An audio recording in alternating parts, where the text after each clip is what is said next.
What is up, Spurs family? Welcome back to Down South Sports, your home for all things San Antonio Spurs. Appreciate you guys tuning in. Spurs fans, I'm calling it now. The Spurs get 50 plus wins this season and a top 6 seed in the West. Yes, I know, the West is stacked, but hear me out, because when you break it all down, it's not just blind optimism, it's real. Let's break it down. Let's start with the obvious. OKC, Houston, Denver. Those three, locks. We're not arguing that.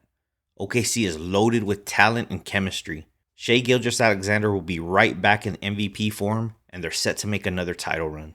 Houston has upgraded big time, even though I think there's going to be a growth period while they figure out chemistry. Losing Dylan Brooks will hurt. As painful as it is for me to say that, he was the heart of that team. And Denver, getting Cam Johnson for Michael Porter Jr., that's a sneaky upgrade. A consistent 3-and-D wing alongside Jokic, yeah, they're going to stay near the top. But after that, there's questions everywhere. The Lakers, they have depth issues. Luka and LeBron can't play 48 minutes. So can their bench actually keep them in games? They'll need them to if they want to push for a top 6 seed. Minnesota, losing Nickeil Alexander-Walker is going to hurt their defensive and offensive versatility. Anthony Edwards is a juggernaut on both ends, and Julius Randle looked solid last year. Minnesota has a good shot at staying in the top 6 if they can find that plug-in for Nickeil. The Clippers? Always an Uncle Dennis bad mood away from Kawhi missing the year. And does Bradley Beal get back into all-star form? Because Norman Powell was huge for them last year, and I think that's going to be a big loss. Dallas. Kyrie's out for at least half the year, and you know AD's injury history is always lurking. Golden State.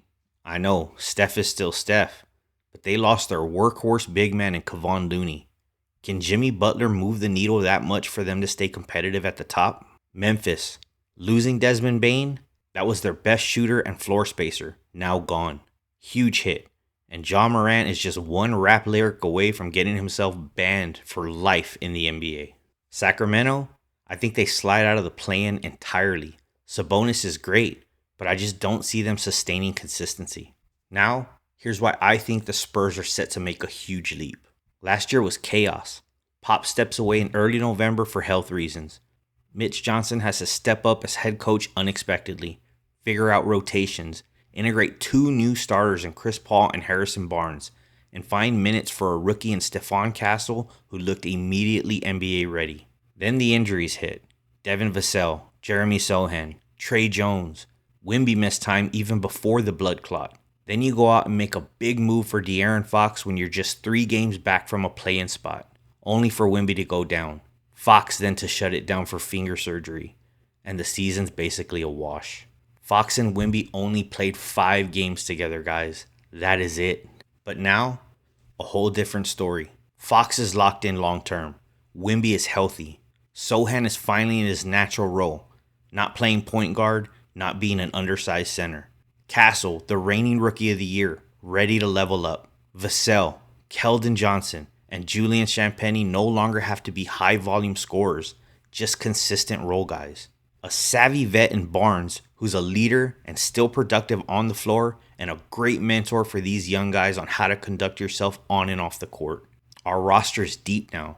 Luke Cornett, Kelly Olynyk, and 2 rookies in Dylan Harper and Carter Bryant who already look NBA ready. The Spurs will now have a guy who can create their own shot as well as get others involved for all 48 minutes. Between Fox, Harper, and Castle, you always have a point of attack to lean on.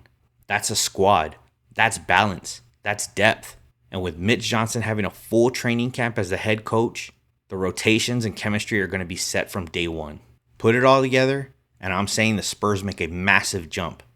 If healthy, they're winning 50 games and locking in a top 6 seed in the West. I don't think that's crazy. I think that's just looking at the landscape of the West right now and realizing that the Spurs are finally ready to make a leap. So what do you think? Am I completely off my rockers here, or do you see what I see? Drop your prediction in the comments. As always, guys, until next time, it's always peace, it's always love, and it's always go Spurs go.